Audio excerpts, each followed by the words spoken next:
Boa noite. Tivemos um pequeno problema na transmissão.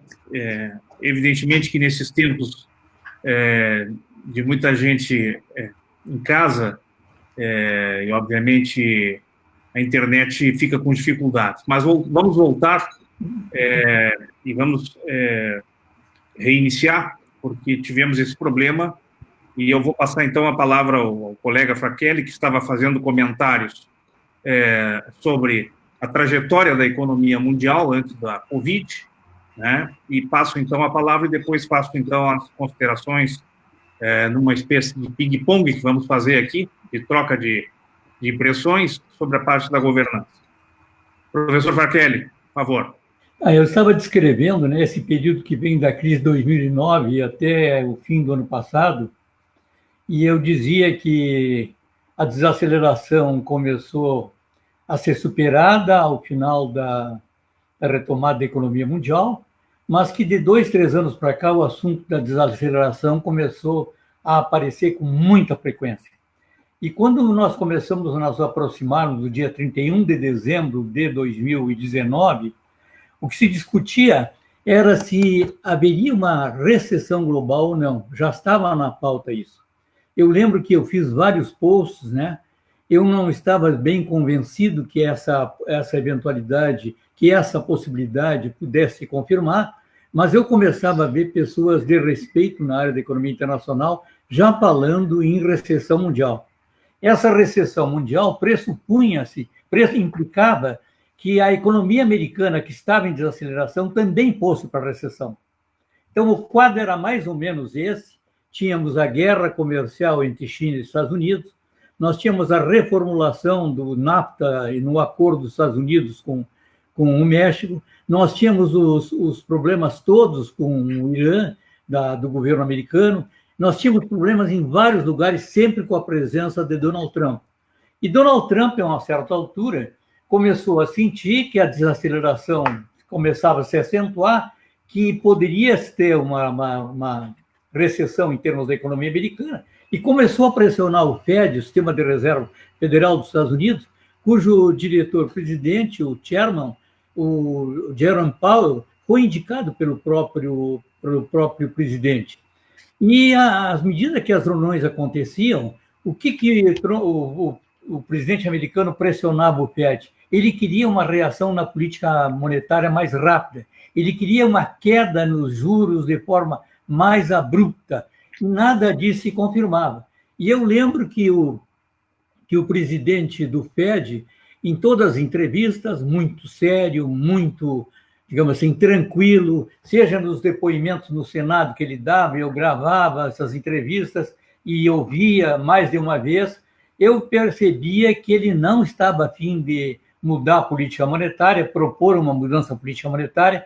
Os presidentes dos bancos centrais do Sistema de Reserva Federal americano, em diversas entrevistas, não mostravam alguma falta de sintonia, e sempre o Jerome Powell chegava e fechava o assunto dizendo: a economia americana está robusta. Nesse item, nesse começo de 2020, o Jerome Powell foi convidado a uma entrevista na Europa, e ele foi à Suíça. E pela primeira vez eu vi um Jerome Powell muito informal, muito risonho, muito alegre. E as pessoas perguntavam para ele, e ele não tinha qualquer razão para dar respostas objetivas, ele se expandia na discussão. E ele mostrou naquela presença em Zurique que ele tinha uma divergência profunda entre a orientação dele e do presidente dos Estados Unidos.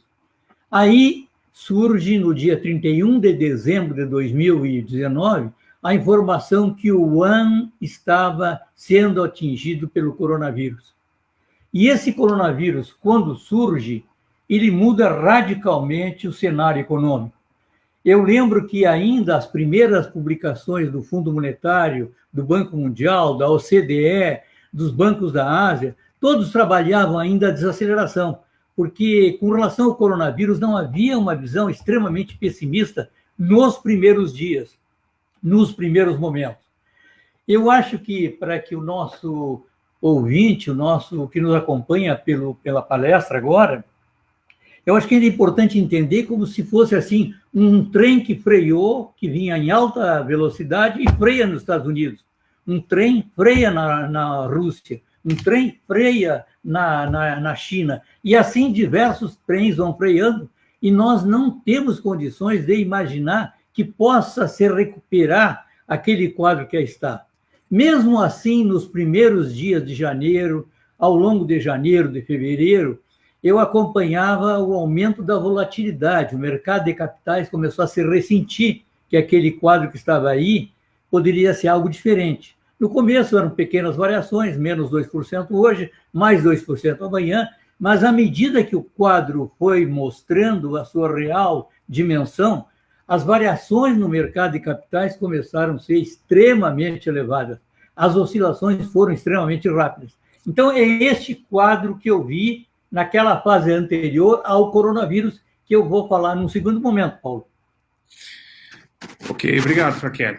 Depois, com relação à questão da governança global, e quando se discute governança global, se discute um sistema, um arranjo movido por instrumentos institucionais, por autoridades institucionais reconhecidas como a capacidade epistemológica, portanto, de conhecimento para tratar de temas globais. Neste caso, eu cito a ONU, a Organização Mundial da Saúde, a OMC, enfim, várias instituições, e ainda os órgãos de apoio, os órgãos de suporte, os órgãos multilaterais, as agências multilaterais, como o Banco Mundial, o Banco Interamericano, as próprias agências nacionais, a agência francesa, os órgãos alemães. Então, tudo isso faz parte do processo de governança. Mas o que eu quero destacar com relação aos desafios da governança global é que a Covid nos está trazendo para nós dois aspectos que são importantes a ser destacados.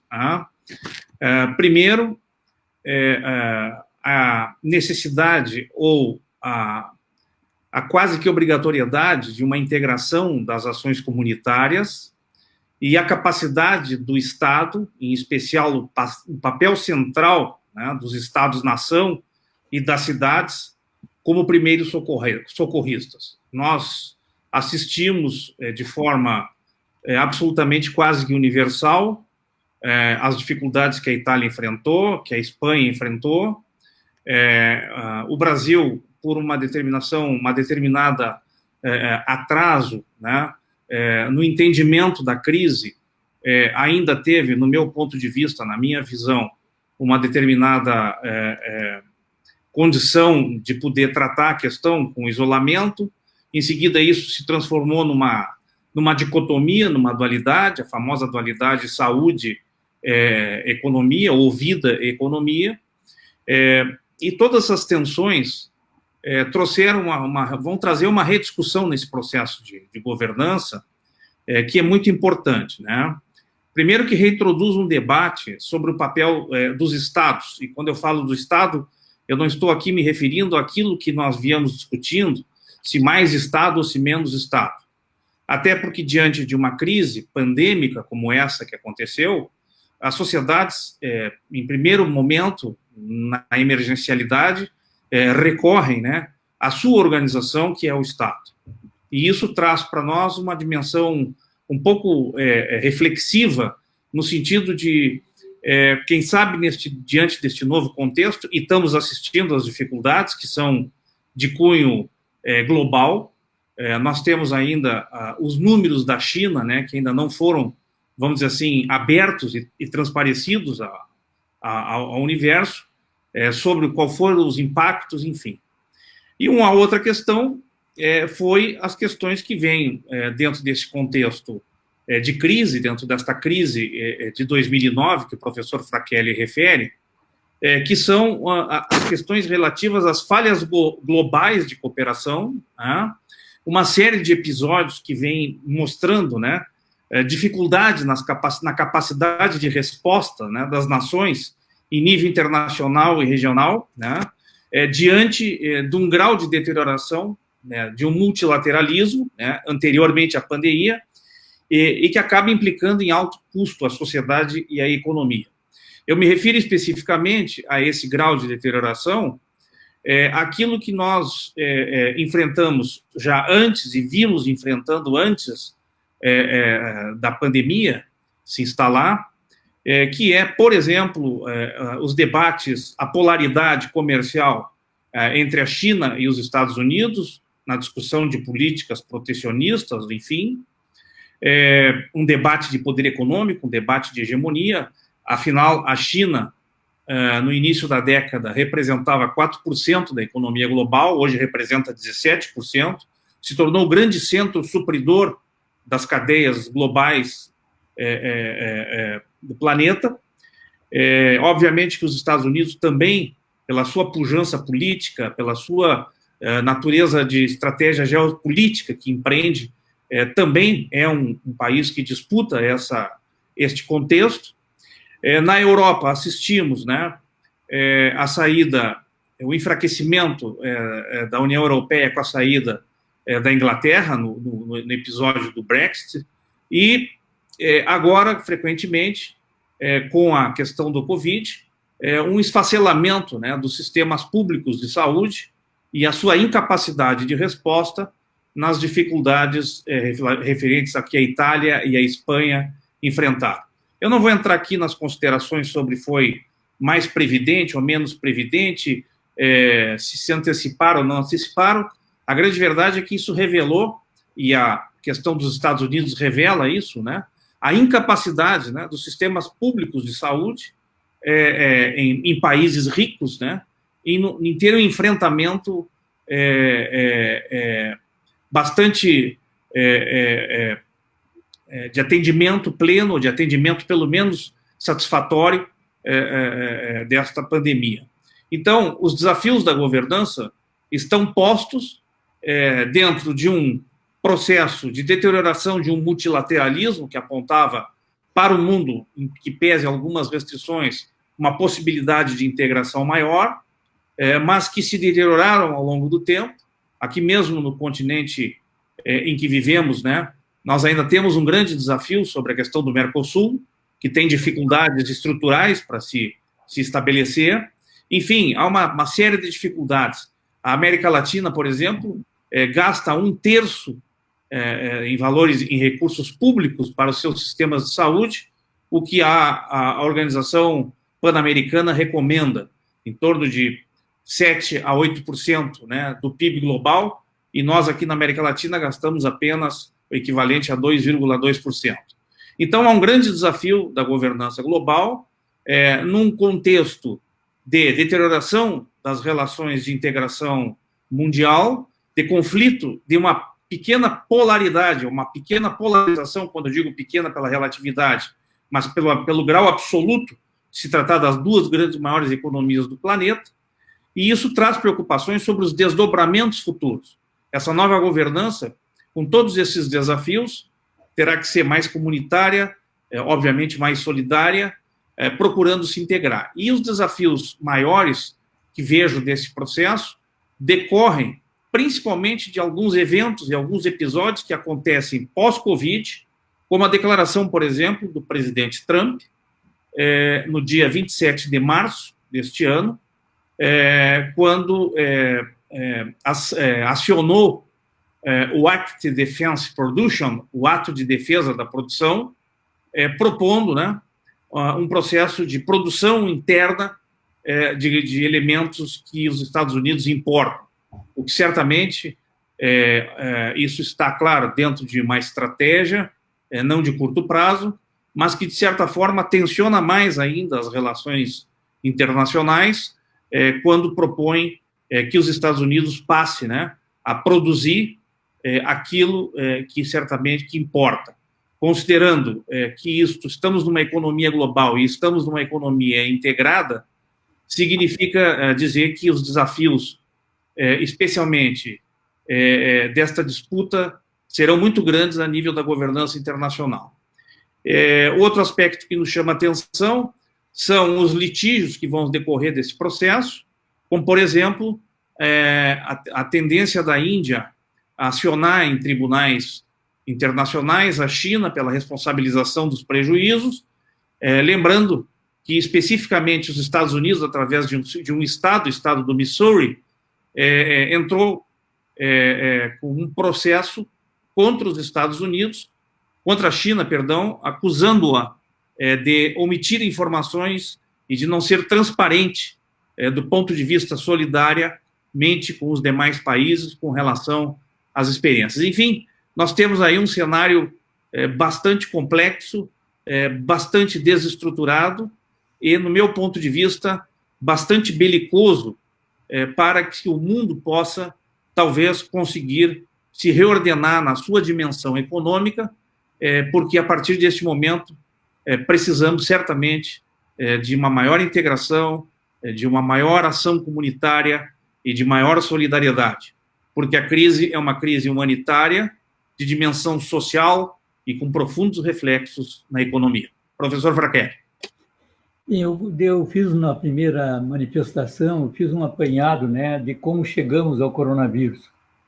Eu gostaria de falar agora, nessa segunda participação, nesses 3 meses de coronavírus, esses 3, 4 meses aí, como é que eu estou vendo o processo. E eu dei como exemplo, né, um trem que freia, que vem em alta velocidade de freia, como vai procurar se recompor cada uma das frentes. Poderia começar pela União Europeia, mas vou tentar começar lá pela China, que me parece que foi o primeiro que teve início o coronavírus, e a partir daí eu acompanhei todos os dias, todas as semanas, o que vinha acontecendo dentro da China. O isolamento foi total. O isolamento foi total. O que se viu de pior em termos de vítimas na área da saúde pública, tudo isso surgiu. Hoje se fala que os números estariam subestimados em 50%, mas o que quer que tenha acontecido, esse período do coronavírus mostra que é preciso imaginar, assim, uma ponte entre a economia que nós tínhamos anteriormente do coronavírus e outra ponte para a economia do segundo semestre do corrente ano. E a China, eu percebi, assim, que a transição, ou o fim do isolamento, ou o protocolo do fim do isolamento, tentando cada vez objetivar mais, ele foi motivo de muita atenção das autoridades. E eu percorro os jornais, agências de notícias da China diariamente, e eu começo a perceber que os investimentos em infraestrutura já vêm em valores assim estratosféricos para os padrões brasileiros. Seja na área de transportes, de comunicações, tudo são investimentos vultuosos. E tudo isso distribuído pelo espaço territorial chinês. Percebo que as autoridades, dada a estrutura vigente, ela vem acompanhando, fazendo relatórios sistemáticos, e a China, eu diria que se nós não tivéssemos um segundo rebote, né, ela estaria em condições já de avançar, porque ela teve essa queda aí de 6% no trimestre, mas ela já trabalha com crescimento de 1%, 1 ponto alguma coisa no 2020.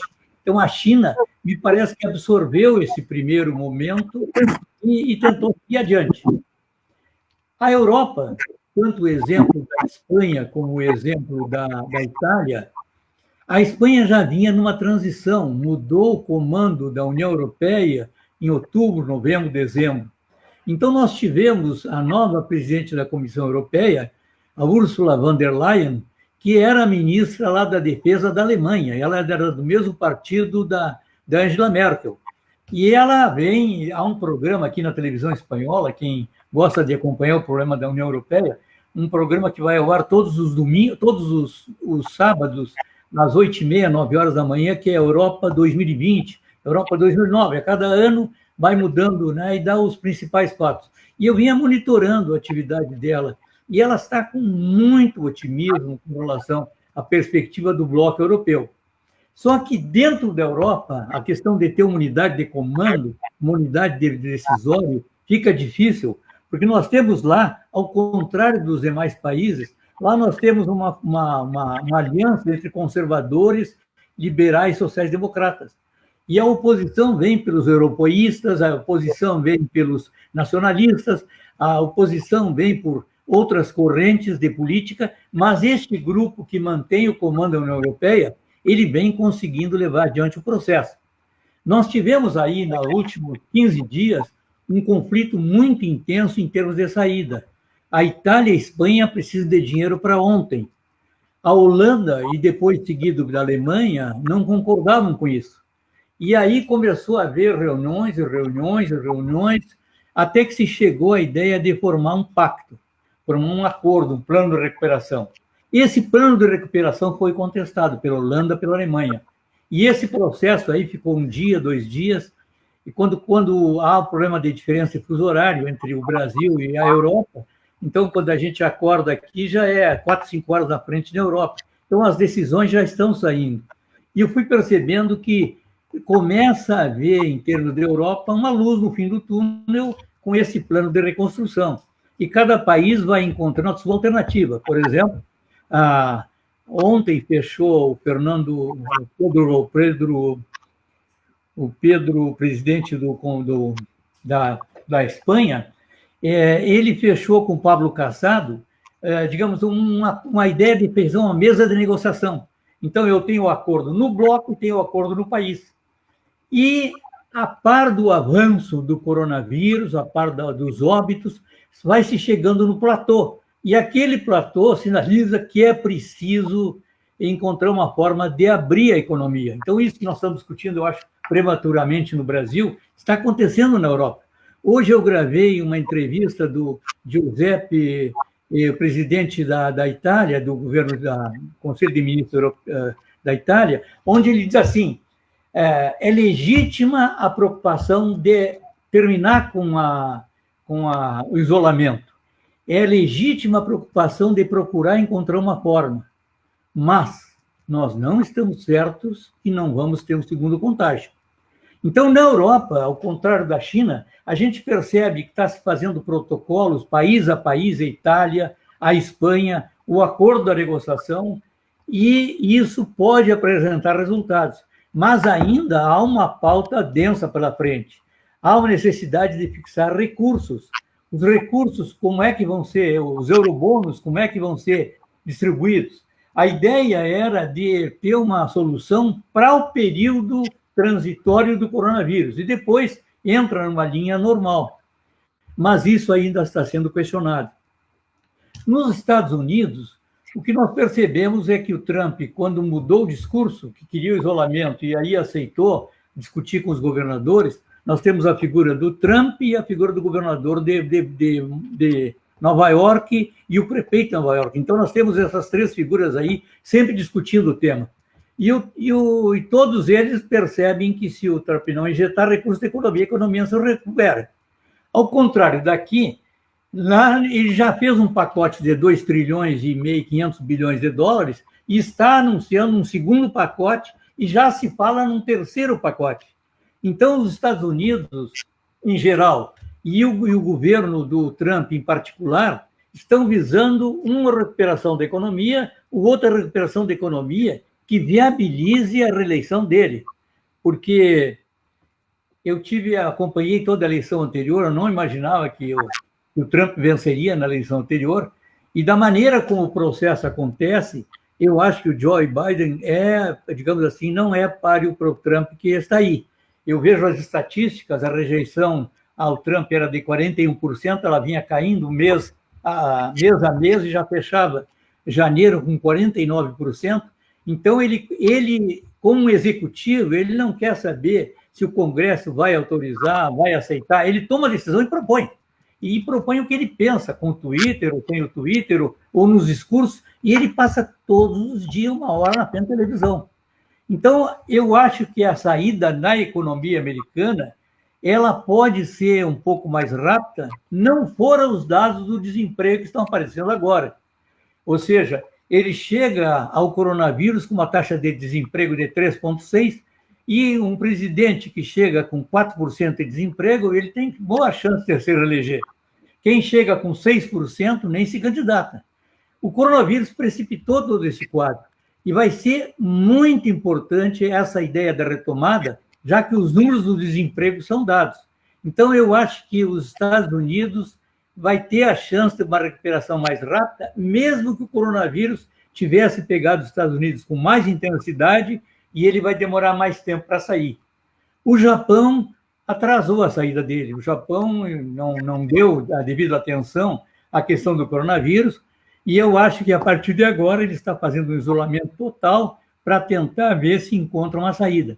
Então, eu acho que cada um dos países está encontrando a sua saída para o coronavírus. E eu acho que, a partir daí, volta-se a discussão em termos mais amplos. Os americanos já tinham, digamos, o governo do Donald Trump já tinha perdido aquela aliança que mantinha com os europeus, desde o momento das vindas de autoridades europeias dos Estados Unidos, que eram mal recebidas pelo Trump, as críticas que o Trump fazia. O Trump queria que os europeus pagassem a defesa, pagassem segurança, pagassem isso, pagassem aquilo. Então, eu acho que ele já criou um problema com os antigos parceiros. E essa negociação que ele vai impor negociações diferentes. Eu acho que a Organização Mundial do Comércio, todas essas instituições multilaterais, eu acho que com o Donald Trump, se for reeleito, na verdade, eu acho que vai ser um pouco mais difícil nós pensarmos que elas possam acontecer. Em termos das economias emergentes e das economias em desenvolvimento, a nossa situação é de desvantagem total. E nós estamos gastando o que nós não temos só num setor de saúde, sem um programa para enfrentar a crise que está aí. Essa é a limitação.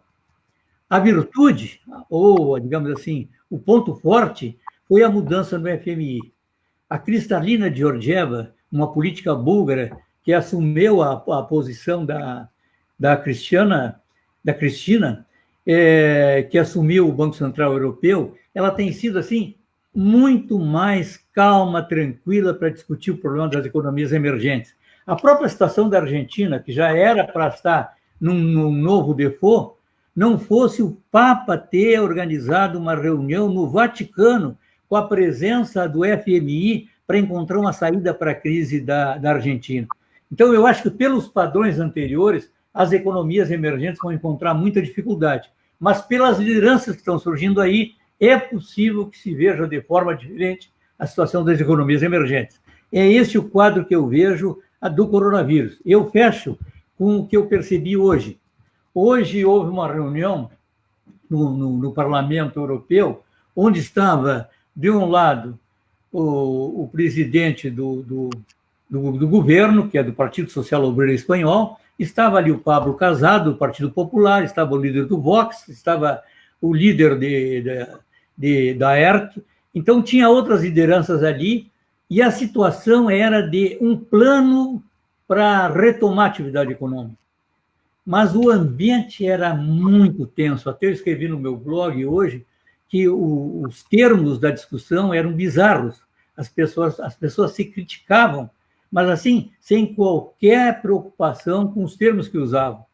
Então, vai ser muito difícil encontrar uma forma de reunir governo e oposição em cada um desses países e encontrar uma saída, não para o coronavírus, não para o problema do setor de saúde, mas para a retomada da economia. Precisa muito dinheiro, precisa fontes, e esses países também não têm. Muito bem. Eu quero aqui agradecer uma série de mensagens que nós estamos recebendo, lembrando que nós, economistas, tanto Fraquelli como eu, Paulo de Tarso, estamos aqui por esta força-tarefa que foi construída e montada pelo nosso Conselho Regional de Economia, com o RS, na possibilidade de trazer a sua contribuição sobre a visão econômica, seja local, seja brasileira e mundial. Então, queremos agradecer a oportunidade que, como economistas, fomos convidados de estar aqui. Também quero agradecer e manifestar as participações que nós estamos recebendo aqui, com perguntas, né?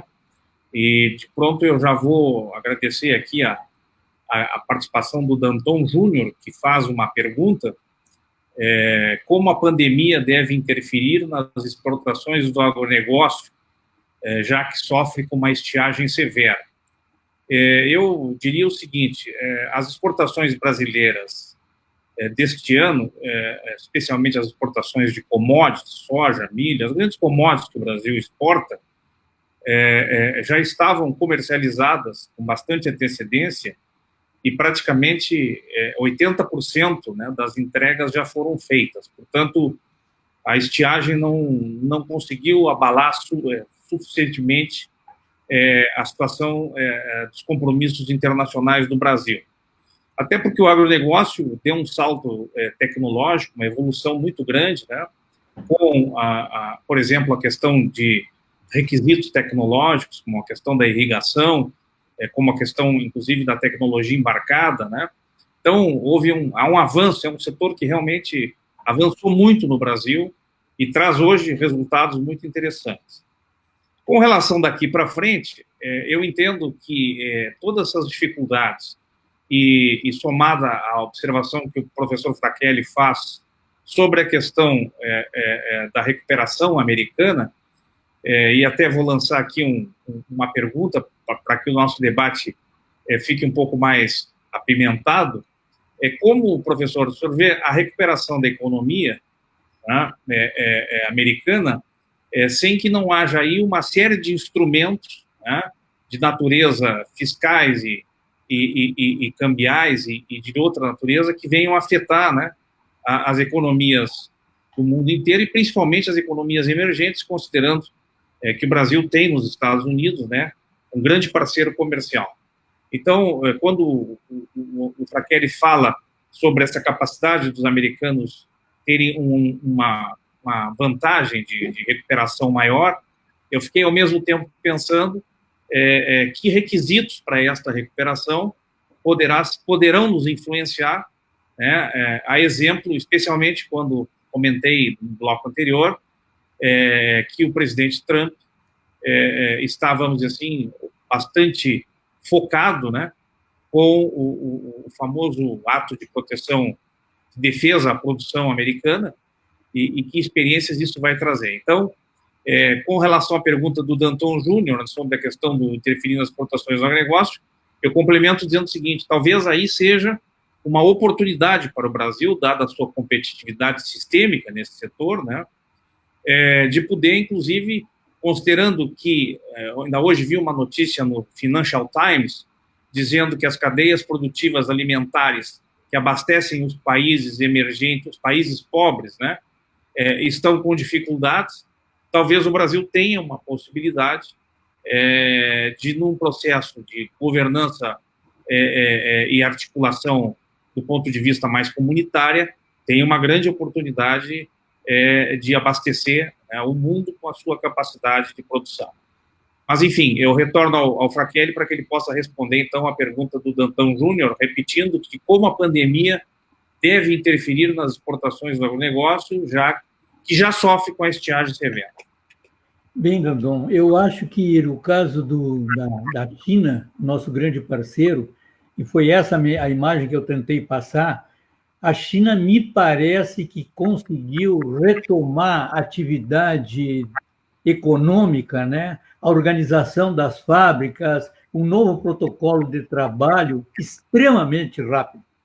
Então, de um lado, eu tenho a China sendo uma liderança em termos de retomada global. Ao mesmo tempo, eu tenho o Brasil contando com o negócio que faz o país manter em pé. O agronegócio é uma contribuição imensa que o Brasil se mantém em pé.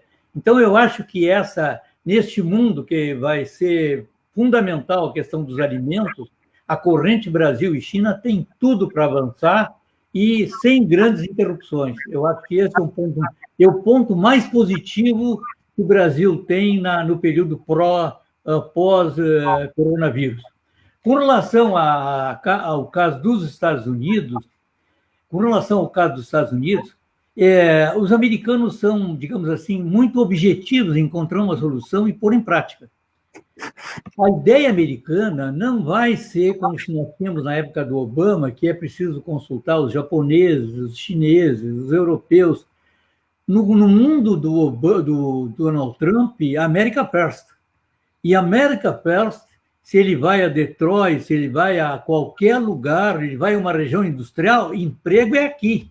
E ele levantou essa bandeira ao longo da sua campanha, e ele trabalhou com empresas americanas exigindo que seu emprego gerasse nos Estados Unidos.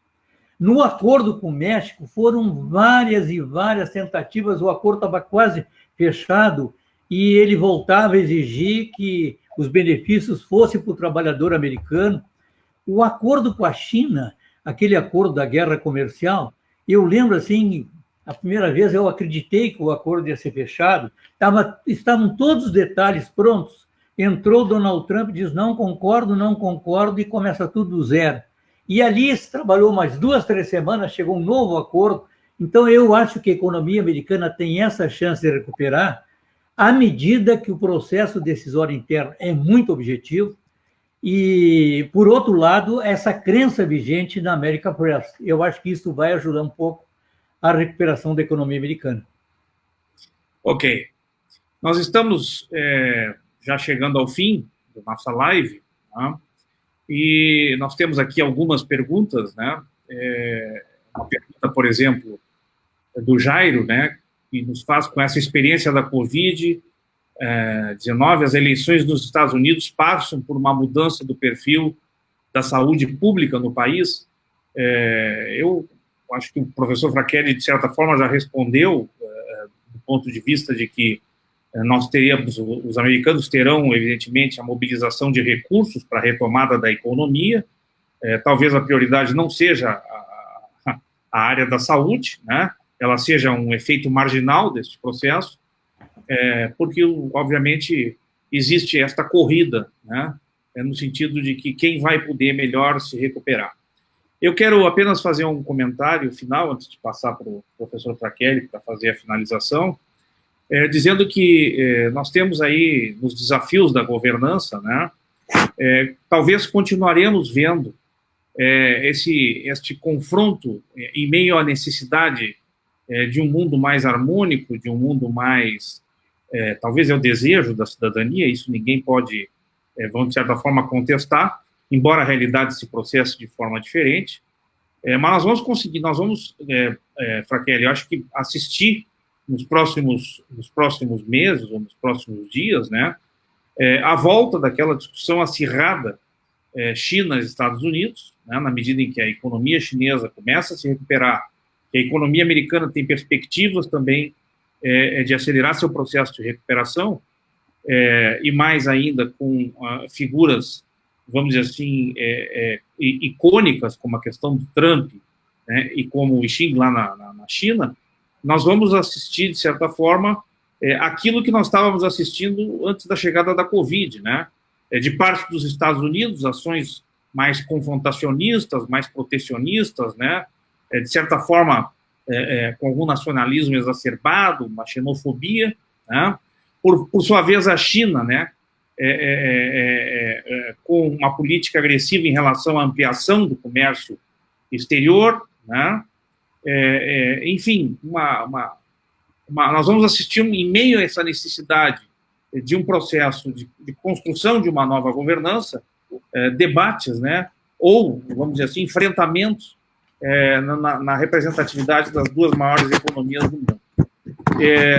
De minha ponto de vista, uma perspectiva final é que, como economista, e face aos impactos, né, especialmente os impactos para países como o Brasil, que, como disse bem o Frachelli, nós, além de estarmos fazendo uma política, né, de reestruturação do gasto público, né, e, obviamente, de procurar chegar ao equilíbrio, nós agora acabamos, como bem disse, gastando o que não temos. Mas não há outra alternativa, né, se neste momento não houver políticas de natureza compensatória, como as que estão sendo feitas, mas que também possa-se ter uma estratégia, né, de curto e médio prazo para, vamos dizer assim, a retomada do crescimento da economia brasileira, que tem uma série de elementos, evidentemente, que, de certa forma, dificultam esse processo, questões sistêmicas, né, e estruturantes de dificuldades que nós temos. No campo político, por exemplo, a disputa política, a condução, né, política brasileira, do ponto de vista como nós estamos assistindo, vamos dizer assim, este conflito existente entre o setor executivo, entre o executivo, o legislativo e o judiciário, tudo isso traz um cenário de maior dificuldade para que possamos nos arrumar. Mas, enfim, do ponto de vista da perspectiva da governança, eu tenho a expectativa de que algumas coisas possam, sim, melhorar em meio a este cenário bastante difícil e bastante, vamos dizer assim, beligerante, né, do ponto de vista de dentro deste conceito mais global, uma espécie de uma guerra fria comercial, econômica, né, existente entre China e Estados Unidos. Com isso, eu passo a palavra ao professor Fratelli, agradeço mais uma vez a presença de todos, ao Corecon, e ficamos à disposição para um próximo encontro, onde a gente possa trazer novas e contributivas reflexões a um tema importante como é a questão dos efeitos na economia mundial. Professor Fratelli. Paulo, uma visão do que vem depois do coronavírus, né? Para simplificar, vamos imaginar que o coronavírus é só uma onda, que não vai haver uma segunda onda. Estou orando que isso seja verdade, mas não estou convicto de ser uma verdade. Mas, para simplificar, se nós tivermos apenas a primeira onda do coronavírus, já que nós temos frentes no mundo tentando chegar na vacina, então essa vacina vai dar uma solução indefinitiva para o problema, mas isso vai demorar alguns meses ainda. Eu acho que se nós não tivermos uma segunda onda dentro do coronavírus, eu acho que Estados Unidos e China vão sair em altíssima velocidade para a fase do segundo semestre do ano que vem. E que a diferença para a Europa, para as economias emergentes, vai se acentuar muito mais do que nós tivemos agora.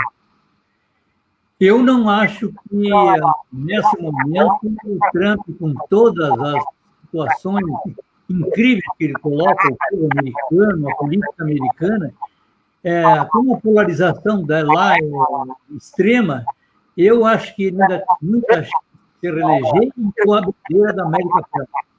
Então, se a China recuperar rápido e os Estados Unidos também, eu acho que a diferença para os demais países, blocos, instituições, vai se acentuar. No caso aqui, nosso brasileiro, que foi o ponto final que eu desse a entender, eu acho que o Brasil chegou tarde o coronavírus chegou tarde no Brasil, e nós estamos aí com um sistema de saúde, seja em Fortaleza, seja em Manaus, seja em São Paulo, nós estamos aqui com extrema dificuldade e já comprometemos tudo que podemos comprometer. Eu acho que esse problema no Brasil, o executivo, eu acho que tudo isso se deve ao ausência do comando do processo econômico. Todas as crises anteriores, os que nos acompanham devem lembrar, o ministro da Economia era a figura-chave. E nós não tivemos um ministro da Economia para apresentar um programa de retomada do crescimento ao longo de 2019. Eu imaginei que em coronavírus, que o ministro Paulo Guedes poderia ter uma segunda alternativa, uma segunda chance de se apresentar com uma proposta para o Brasil. Isso também não aconteceu. Mesmo porque o Brasil vive uma realidade que tu precisa trabalhar com a administração pública, orçamento público, conhecer o que é o Estado brasileiro. E a política dele era uma política muito simplista, né? de eliminar alguns focos administrativos ali e tocar. De todo esse período que vai de 1º de janeiro até hoje, eu acho que há 2 horas atrás eu vi pela primeira vez um termo que me chamou a atenção, pró-Brasil. Na primeira reunião com o ministro da Saúde apareceu esse termo pró-Brasil. Não tem diagnóstico. Está chegando 1 ano e 3 ou 4 meses atrasado. Eu temo que seja uma ideia assim, de reunir o que cada ministério está fazendo, fazer um grande pacote chamado de pró-Brasil. Então, isso ainda está em aberto, porque a gente não tem meios para analisar. Então, eu acho que se nós tivéssemos tido, desde o início, em vez da figura do ministro Mandetta, nós tivéssemos o ministro da Economia, assumido e apresentado uma proposta para o Brasil, nós não estaríamos enfrentando tanta dificuldade neste fim de abril de 2020. É isso aí, Paulo. É isso aí. O meu abraço a todos que nos acompanham. Eu estou à disposição, seja aqui pelo Conselho Regional dos Economistas, seja no meu blog, antoniocarlosfraquelli.com, onde eu tenho prazer de responder outras perguntas que deixaram de ser formuladas por causa do tempo. Obrigado, Frachelli, obrigado pela parceria, foi muito bom. Agradecemos a todos que nos deram a atenção e que participaram desta live, convidando, né, que o Conselho de Economia está fazendo estas lives num projeto chamado Força Tarefa, no sentido de trazer a opinião dos economistas, a participação dos economistas para a sociedade, para os economistas e para a sociedade de forma aberta, no sentido de trazer temas que são, obviamente, do interesse de todos, porque nós sabemos que a vida e a economia se confundem, e não há vida sem economia e, consequentemente, não há economia sem vida. Então, é importante, e agradecemos essa oportunidade de estar aqui, ficando à disposição, também para uma outra oportunidade, esperamos ter contribuído. Desejamos uma boa noite a todos e lembrando, cuidem-se e preservem-se a sua saúde, no sentido de que possamos, o mais breve possível, passar este momento, que certamente vai passar, né, e que todos nós possamos voltar à normalidade das nossas vidas. Um abraço, boa noite e até uma próxima vez. Obrigado. Boa noite. Boa noite.